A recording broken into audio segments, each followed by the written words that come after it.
Hi everyone, it's Zara Altair with the Midweek Zap, and I am just totally geeked out to have William Rock here. It's just, we're going to learn so much. So, William, thank you so much for being here today, and I know we're going to learn a lot. Could you just tell us just a little bit about yourself? Well, thank you again for having me on your show. It's been a pleasure working with you and having so much fun trying to market this thing. Hopefully, we actually do something very productive today for a lot of folks. I am William Rock. I am a geek of the internet and all things digital. Uh, I don't know my 60-second elevator speech completely yet, but I'm working on it. Um, I just like to have a lot of fun wrapping my arms around companies and helping them grow. Super, super, thank you. I know one of your things is teaching, and you're here today to help everybody. So I think we're just going to start out with, okay, I somehow made it through Google's instructions to get my Google Analytics hooked up with my site. Now what? That's the scary part, is now what, right? I mean, Yes. we have bloggers, we have all sorts of different new entrepreneurs going, hey, I just jumped into this, or even business owners that are like, okay, I was told by my marketer we have to have this. But why? Why is this even important to me as a business owner? And I think that we have to step back and look at the overall picture. And the overall picture is, even if you have a storefront, your goal is to have people walk through the door. You have things placed in different ways so that you can increase your sales. And you've done studies on, okay, how do I place the milk in the back of the store so somebody walks through the store to get the rest of the stuff, and then they come back from the store or from the milk aisle all the way to the front of the aisle, and they've already picked up half of the things that they weren't supposed to pick up, right? But that's kind of goes back to the online presence. And when we start looking at, okay, so how do we get that same reaction to happen online that we've had happen in our stores? And you take it from a grocery level to even a pizza chain or a large e-commerce corporation. So as we get ready for the holidays, these are the questions on people's minds and saying, okay, so I have a website, or I have a blog, or I have an e-commerce, and I have had my webmaster install this piece of code, but what does this piece of code do? And that opens up a whole new can of worms, which allows you to see a lot of data that you're not used to. And so with not being used to something that's going to be overwhelming maybe, because there's so much data in Google Analytics. And so now I'm actually talking about Google Analytics because that's one of my favorite tools to look into for this type of data. It helps you with your paid advertising. It can help you with your e-commerce. You can even go from your social media campaigns. You can utilize tagging elements to bring that in. Totally advanced. I'm going to step back down a little bit. But at a starter level, is what do we have to look at? What's important to me as a business owner, as an executive? I don't have a lot of time. If my webmaster brings me information, what should that webmaster be bringing me? Even though he knows I only have maybe 10 or 15 minutes of time to work with him, and I want it to be the most productive time of possible with him. Yeah, I have a question from Tim Sweeney, who can't be here, but he's coming back later to get his question answered, and I think you're about to do this. Hi, Zara. I'll have to watch the replay. Here is one question I'd like to hear William Rock thoughts on. What's the first question you ask new clients concerning analytics measuring, which would be the first question that someone who's doing this for themselves would answer? For example, do you have a measurement plan? And whoops, everybody skipped here. Do you have a measurement plan, and what are your associated goals and objectives? Well, Tim, that's kind of the whole half hour, but I think we're going to cover a lot of it. And Tim actually asked a very important question that so many CEOs and executives do ask. But it kind of goes back to, what are you trying to accomplish? What kind of business are you? Are you e-commerce? Are you a blogger? Are you an affiliate marketing site? Lead gen? All sorts of different ways to ask that question. and then going back into asking the question why, and then answering what, and then how. I mean, there's a couple different seminars I've been watching quite lately. A lot of good friends of mine speaking about that. However, most people forget the basics. Okay, what are we trying to actually accomplish? And so we've got a new website, we've got analytics, but what are we wanting to measure? Are we actually just wanting to measure the traffic to a website, or the keywords that are coming from the website? Those are a lot of the basic questions. Okay, I have a lot of traffic, and I have these great keywords. I rank for everything.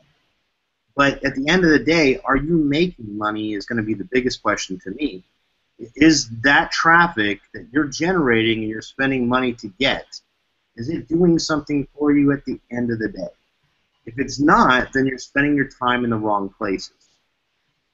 And I'm hoping that answers Tim's question a little bit, but we'll go more into that as we go through this the session here. But great question, Tim.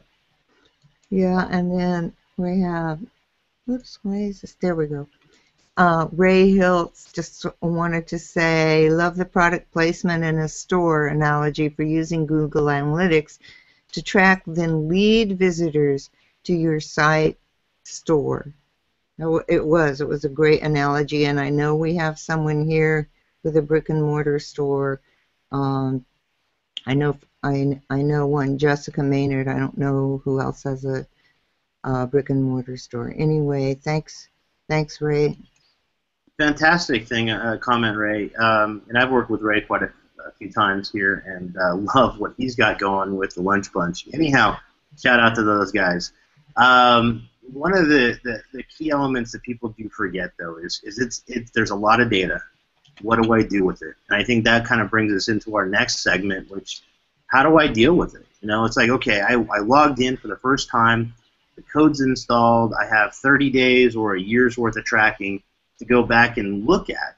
But there's all these tabs on the left-hand side, and they all expand into other tabs, and those tabs expand into other tabs, and you could really, really get lost in those dashboards. And so how do you pull back and say, okay, if I only wanted to see maybe my top 3 elements that I wanted to look at, okay, or maybe 5, and you have what's called shortcuts, and we'll talk about that in a little bit, but shortcuts allows you to simply do exactly what it says, a shortcut tab, so that dashboard, all those other tabs kind of go away, which is fantastic because when you're looking at that, you go, okay, so I have all these tabs, but I only want to know maybe my landing pages and looking at my bounce rates, or maybe I want to look at my search queries, or maybe I just want to look at because I'm focused on maybe the holidays and I'm trying to figure out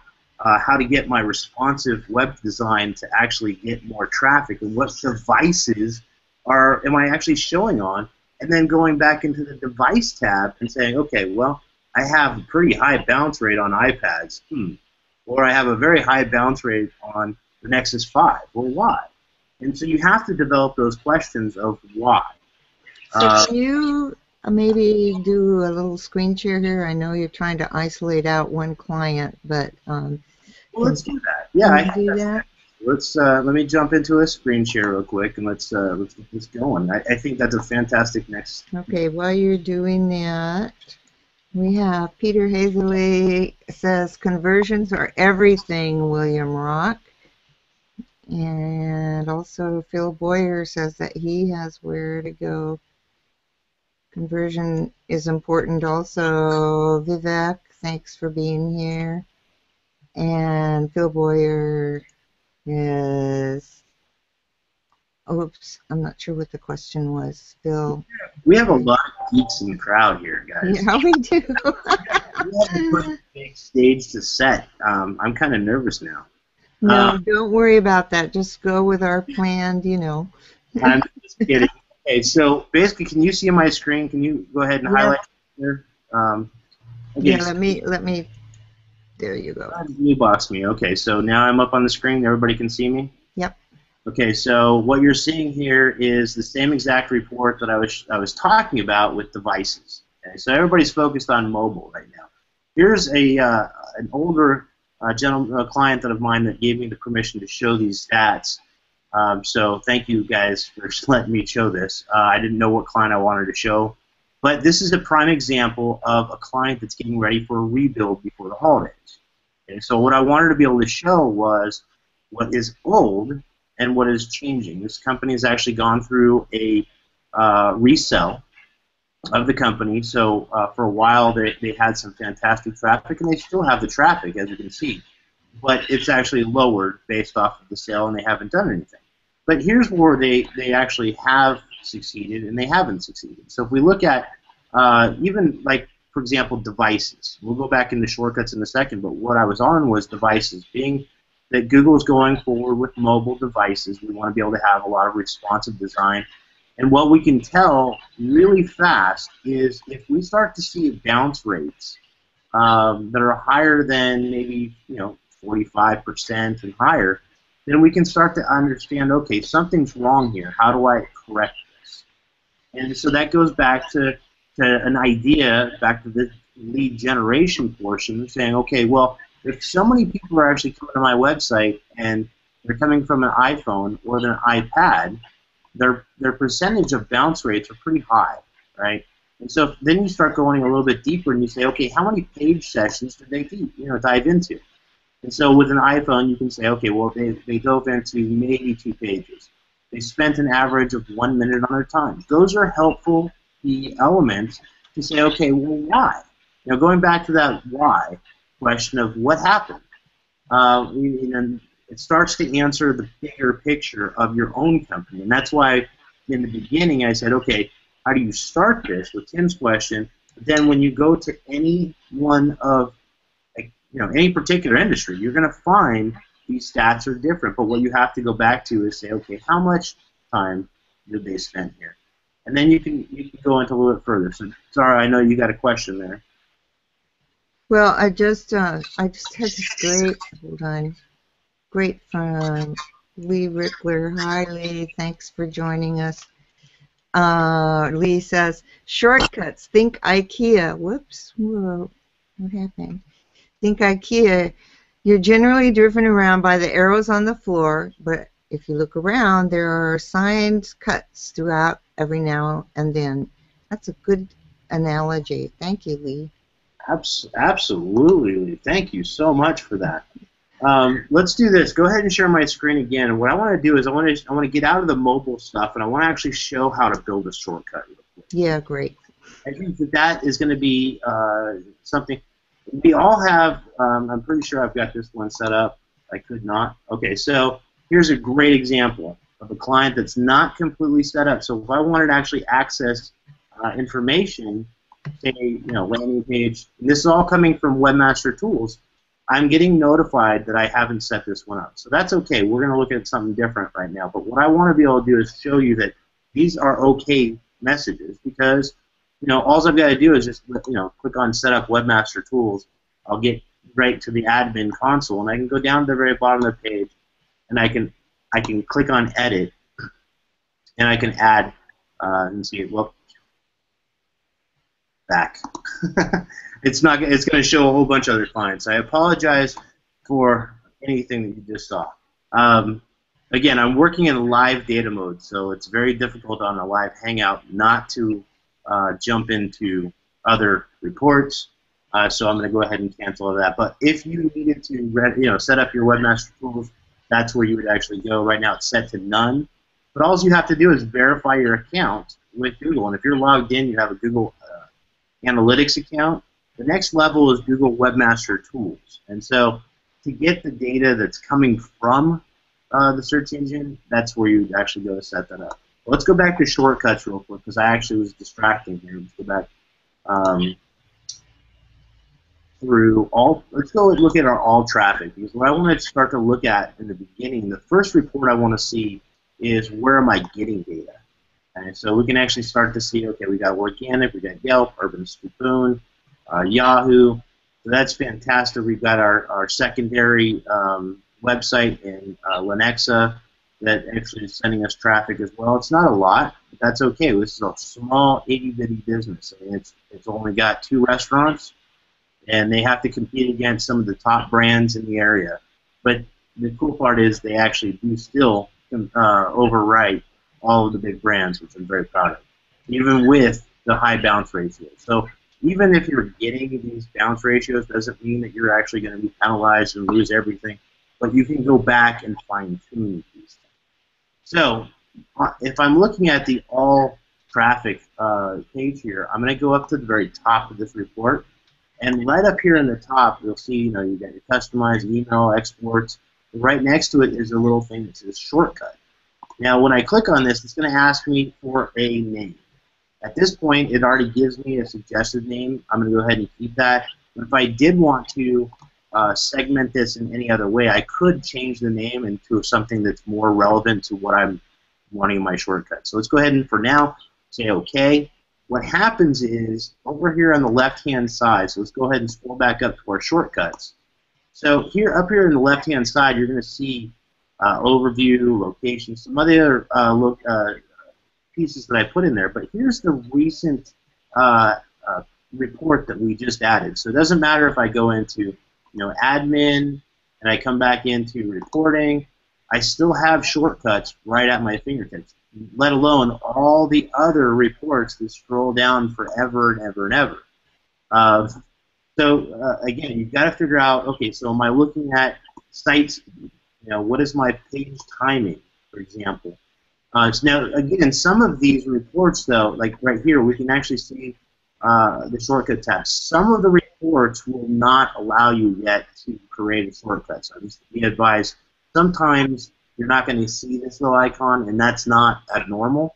It's just because they just haven't added that element to the interface yet. And I think that those will probably be coming. As you can see over here, we're always seeing like cost analysis on my left-hand side is notified in yellow with beta. So sometimes you'll see some new tools that are going to come in and pop into your interface, and it's always neat to explore, but don't get yourself lost. Go back up to your shortcut tabs for the most important pieces of information. So, William, I have a question, and that is, we're just starting out. We're brand new beginners, okay? And how do I decide which of all of the choices that you have there are the ones that I want to really focus on? So let's do that. I've got a couple shortcuts in here. So let's go ahead and I'm going to blow out a couple shortcuts. So let's jump in here, and then we're going to start some new ones. So I think that might help what we're looking at. So I'm up here in the admin console. I'm going to scroll down here to shortcuts. And so what I have the opportunity to say, for example, like I labeled location Overland Park, Kansas, right? So say I wanted to change that. I can change that, but I'm going to go back. I'm going to go ahead and delete it for right now, so we can go back and start building all of these from fresh. Okay. Delete these. And shortcuts are just that. They're not going to lose. You're not going to lose any. Sorry.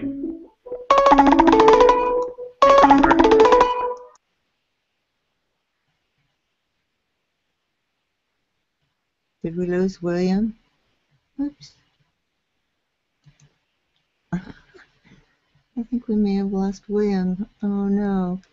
Sorry, guys. And then. Okay, I'm back. I'm sorry. Yay, okay. Message to Google. I mean, if you're on all Google devices and a phone call comes in and your phone is muted and your computer is muted, you shouldn't get those messages that just go all dingy crazy. Sorry. All right. Yeah, we cleared that. We thought we cleared all the notification sounds before the show started. So. My apologies, guys. So, see my screen again. I'm going to go ahead and delete the last shortcut. Yeah. All right. So we have no more shortcuts in there. So let's go back up into reporting. All right. So I guess it left a couple. I'm sorry. So let's go ahead and start out with the basic ones. One of the ones I want to always create is my location. So how do I get to a location? I want to look at, especially if I'm a small store in a location that basically I'm just, I only want that traffic. So we're going to go up into location, but I'm going to look a little bit deeper than just the average. I want to see, okay, so here's my United States traffic for it. But if I am in Overland Park, Kansas, and that's the only traffic that I really care about. All this is kind of nonsense. I don't really care about all that. So I'm going to go ahead and go down into Kansas, because this is where the location of that event or that store is. And then we can start to look a little bit deeper and say, okay, well, they're in Overland Park, they're next to Topeka. That's great, but I'm in Overland Park, so I'm only focused on the Overland Park traffic. So we're going to dig a little bit deeper. Now, again, going back to the shortcuts, when we look at shortcuts, look how far I've had to go into step by step to get to the report that I want. Okay, so we're now pulling the data from the information of Google, and then once it actually loads up, we'll then go down here a little further. And now I get to see, okay, my sessions, my new sessions versus new users, and I also get to see my overall bounce rate, back to how much time is being spent on this information, right? So this would be one of those key reports that I would then go bookmark, and I would tag it. And that kind of goes back to my tag of Overland Park, Kansas traffic, because I can segment that down to Prairie Village, or I can actually segment that other ways. But right now, let's focus on this one. So we're going to go back to the top of the page, and notice it's got a little bit, you got multiple drill downs up here in the top. So region of Kansas, and I bring it down to City Overland Park. There's my little shortcut button. Okay, so shortcut, we click on this, and now it basically gives us this message location. So I'm going to add a little bit of the notation here and say Overland Park. Okay? Yeah, so this is really cool because it means you can really drill down on what your local information is, especially if you're a brick and mortar, and that you can label your shortcut for that specific information that you want.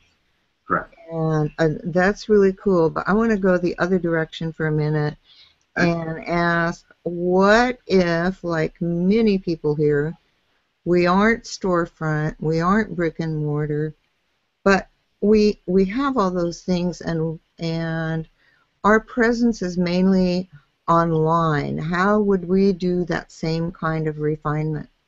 Okay, so here's another good report that doesn't have the shortcut functionality. And this would probably answer a lot of those type of queries. Okay, cool. And so my favorite report to go through every month with my clients is basically the user flow data. And so the visualization model, it starts out with country and territory. And you can see, okay, so if I looked at United States traffic, I mean, I'm not really paying attention to all this other stuff. But again, I'm a brick and mortar. I can use it in both ways. So in this case, I'm going to use the brick and mortar and your other scenario. And so what I'm going to do is I'm going to drop down my little icon here to say, okay, I want to refine this down to city. Okay, so if I refine this down to city, then I can go back to the same data segment that I was looking at before, and I can then highlight only through this traffic segment. So I get rid of all the other variables inside this segment, and I can say, okay, with all the advertising offline and online, any promotions like car shows or whatever else, I still have my traffic coming from Overland Park that makes me money. All the other segmentation doesn't make me any money in my local business because nobody's going to come buy pizza from me from a different country or a different way, miles away from a different city. They want to be able to order the pizza right then and there and get delivery. And so it has to be, in this case, it has to be a fast-paced decision.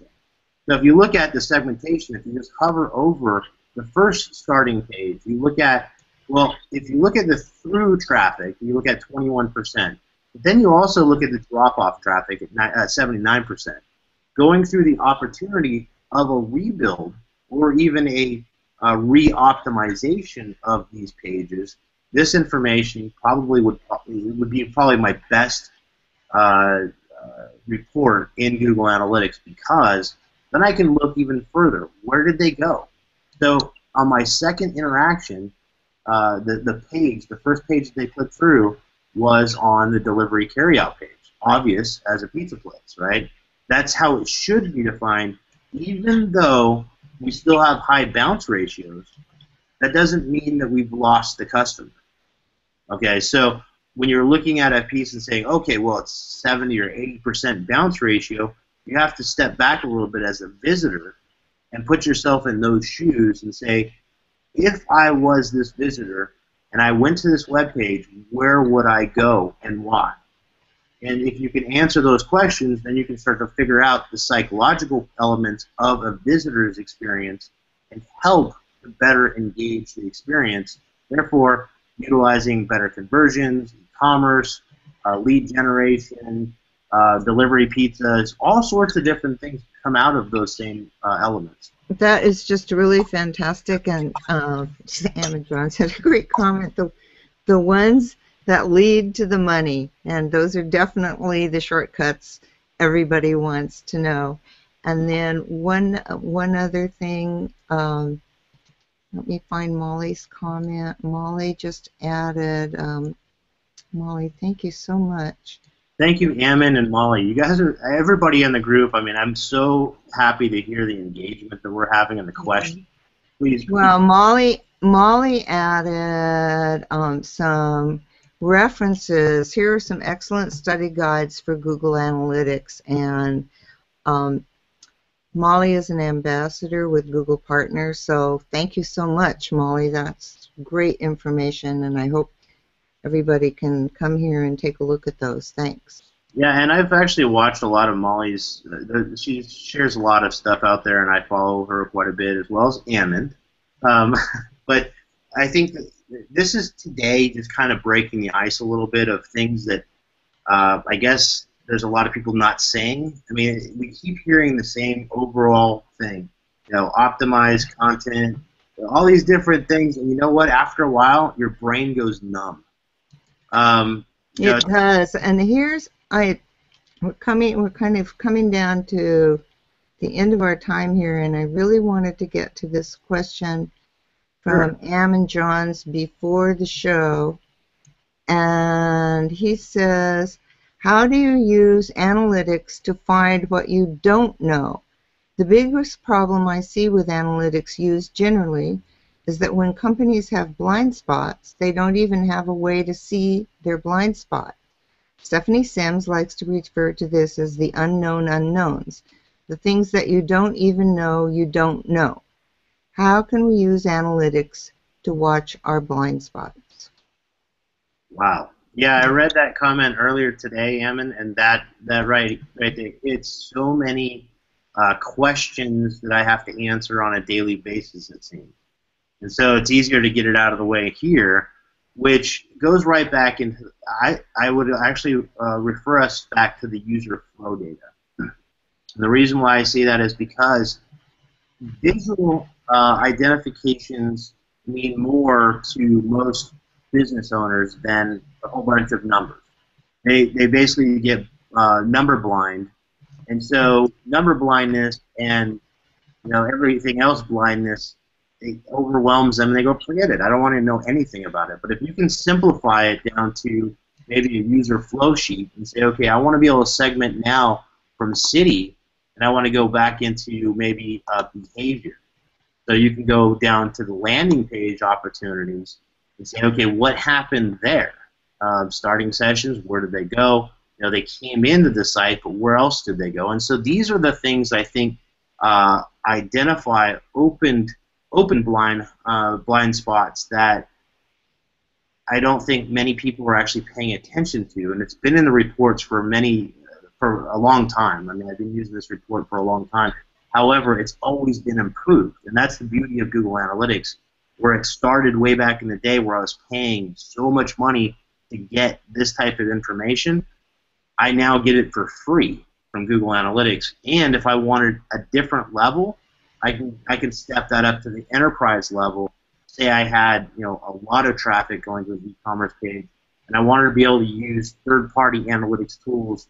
So, like for example, if I wanted to actually use the online version and on my server version, and this is getting a little geek, but you can still do all those and be able to correlate data and pinpoint other hidden gems that you might not have thought about. So I think going back, starting with the visitor flow or user flow data chart, and then Again, this one's not going to be a shortcut. You cannot do that, but it's right off your left-hand side. To get to that report again, you're going to go down a little bit. You're going to go to behaviors. Sorry, not behaviors. Why am I thinking? You're going to go right underneath audience. You can see right here, audience. You can see exactly where I kind of went down the path for geo. And then right down here, you're going to see at the very bottom, user flow reports. It starts you out in the beginning going to territory, country. And again, you have to be able to start looking at drill downs. And so the more advanced that you want to get, and you can start to really define what happens even outside of that. You can go into your, let's just say, a different report and still have these drop downs to redefine things. So you can always dig deeper, and then as you dug as deep as you wanted to get with that report and say, okay, I'm satisfied, add it as a shortcut if you can. Okay, and then I have Stephanie Sims has a question. Do we measure the success of changes in our site strictly by increased visits to a specific page or lower bounce rates on that page, or are there other things we need to be looking at? Stephanie, fantastic. I'm glad you brought that up for the fact that, let's go back to that question because I know that I want to be able to answer it all the way. I read that earlier today, or I think I read it earlier today, but let's bring it back up to the audience. There we go. Measure successive changes in our site strictly by increased visits to a specific page for lower bounce rates on that page, or are there other things we need to be looking at? So, because you would walk us through bounce rates and how we can check those out by going deeper, and now. So that pulls us back, Stephanie, a little bit because that goes back to the false positive type of thing. So you're looking at a bounce rate and asking the question why, and that could be numerous different things. You could actually have, in this case, if we look back at my screen for deliveries, most of the people are actually dropping off. They're probably calling a phone number, ordering a pizza, and then leaving that page. So it's not an actual indicator that that's a problem. Now there's some tools out there that I use to check for problem childs, and I'll mention that real quick, where you can probably jump out and look at rank loss reports in SEMrush to be able to identify even further, like say for example you got hit by a Panda update, and what you're looking for in that case is a page that had lost ranking, right? And then you can see that page in those reports and say, okay, why at that point did I have a drop in ranking? Is it due to high bounce ratios? Is it due to low quality content signals? That opens up a lot of different questions that you're going to have to find the answer for, and sometimes those aren't very easy to get. Right, and then I have a couple of follow-ups, and then I'm going to have one last question, and I think we're going to go a little over today. Ammon John says, one unknown unknown is always going to be in bounce rates. Why are people leaving? Some give themselves comfort saying they got what info they wanted and left. Others worry that they left unhappy. With smart analytics, you can actually start to find out. He's just reinforcing what you've been saying. I think he wants me to also bring up the opportunity for goals, and that's something we really haven't talked about. And goals are something that I think are important for various reasons. And it depends. He makes a good point. Okay, so they're leaving a page on the delivery for a pizza place. Mm-hmm. What if they were actually leaving on a contact form? We can't really track that. And so there's other ways that you can embed third-party tools into Google Analytics, like Mongoose Metrics for phone tracking, where it automatically pulls up the keyword information, all that information that it needs to actually transfer to Google Analytics based off of a telephone query. So that goes a little bit more advanced, but the other element that I think we should probably talk about before we leave is setting up goals. I mean, when you start looking at goal overview reports, and I don't have anything set up right here. I have a quick just a question Let's go. from Preston Odenbeck. Yes, Preston. Rock, does the menu on the left only show up under audience if you are actually advertising with Google to see these reports? No. It's gonna, as long as you have the Google Analytics data on there, you're gonna see all this information regardless. It's gonna collect it. It's gonna put it all into the data sets. So when you're ready to use it, it's there for you. And then I have a question from Vivek from long ago. Let me see if I can find it, because I think this may integrate with your talking about goals. And that is, are you going to show the implementation of sales funnel in Google Analytics? What we're going to do is we can show a basic setup. All of my other clients have told me I can't show that, so okay. That's a little bit of confidentiality agreement I don't want to actually put out there. But here's the basic elements of a goal. All you're doing, if you can see my screen, is you're basically giving it a name. So say, for example, we have a contact form, right? Let's just type in contact form, right? So, or even let's just say we don't want to actually do the form yet. Let's actually do the contact page. Okay, so we're only tracking if they actually went to the page. So we would grab the URL. So at this point, it's going to be a destination. Okay, so I would actually then go to the next step. It's pretty simple. All we're doing at that point is adding the URL. If it's case sensitive and all that stuff, I normally will just put the contact page straight into here, and then I'll move down into the list, and then I would actually have to verify the goal. So what happens is it's going to actually look at the page, make sure the page exists in your analytics, that there's traffic going to it, and then as it starts to capture that information, from then on in, you'll have the data that then when you go back into your reporting module, let's go ahead and we're going to go ahead and cancel this real quick. We're not going to go all the way through the process, but let's go back over to left navigation. When you're in the into the conversion area, you've got, so here's our basic goal overview.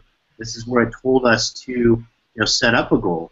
Then at the point, and this is getting a little too high level, but then you can set up a tracking element that says, so it automatically does this for you. Once you've set up that contact page, say you have a form, okay, so you can actually set up then a funnel that allows you to track the thankyou.html page or thankyou.php, however you have your thank you page set up. So after the form is completed, it goes to the thank you page, and then now that's all trackable. So now you'll know they got to your contact form or your contact page, they either filled out the form or made a phone call to leave that page. So it's still a false positive, but you're still getting closer to understanding what happened with that reaction. Now, if I go back to a service page and I start to see a high bounce, I might look at what is my call to actions. How am I when they're landing on the page, either from paid advertising or free organic, or even a Facebook or wherever you're actually advertising from. When they get there, what did they do? So if I'm actually getting that, if I'm spending this much money for this traffic, I should be getting a conversion out of that money. Even if it's a contact form, it's a lot easier to track if it's e-commerce because then I have the dollar valuable to that information. So I know I spent $15 and I made $20 and my cost was $3. So I know what my total investment was. I know what my entire conversion was. Lead generation is a little bit more complex because the lead could turn into whatever it is. If you're an attorney, it could turn into a few $1,000s, whatever. It could turn into a few $1 million. But at the same time, as you don't know, that could just be a regular person asking for questions. And then I have another comment from Ammon. Mm-hmm. With a product page, are they going through many sites to do price comparison?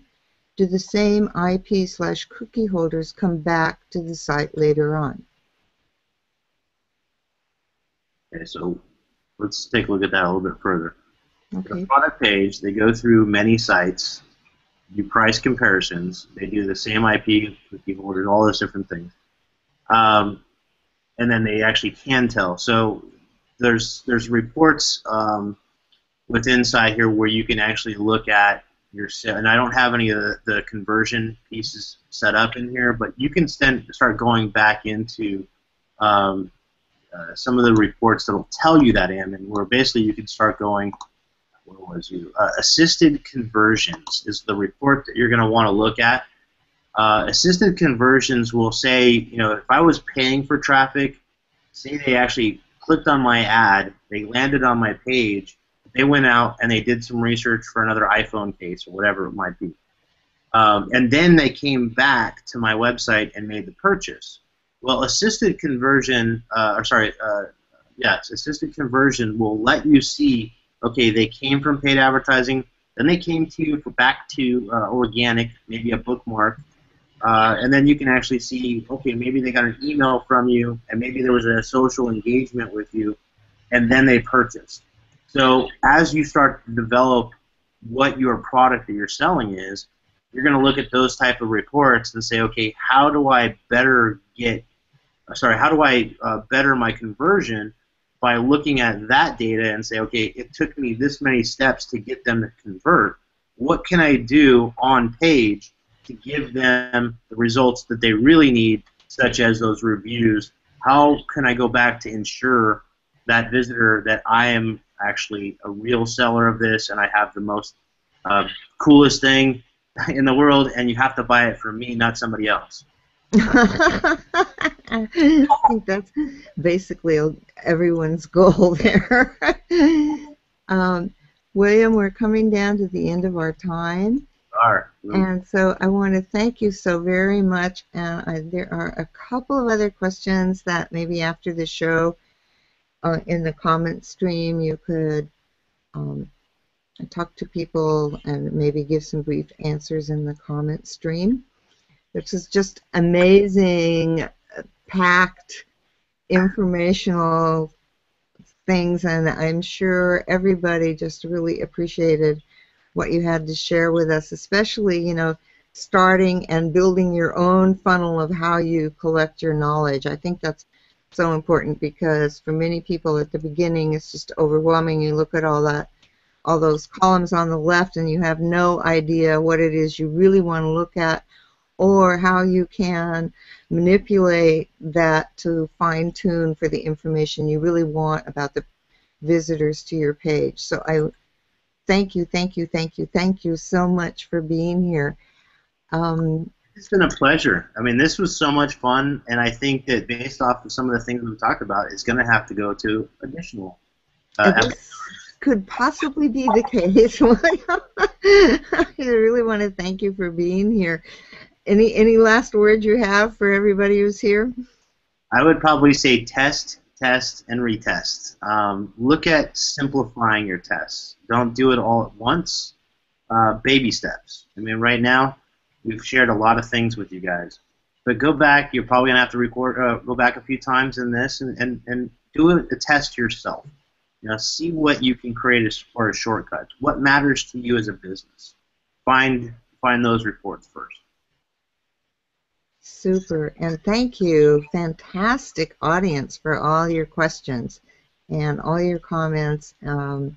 Next week, Mike Fountain is going to be our guest, and we'll be totally shifting gears and talking about living in your why, and our feelings project our feelings, and why that's important in your business. Anyway, William, that was absolutely terrific. We are going to have to do another session.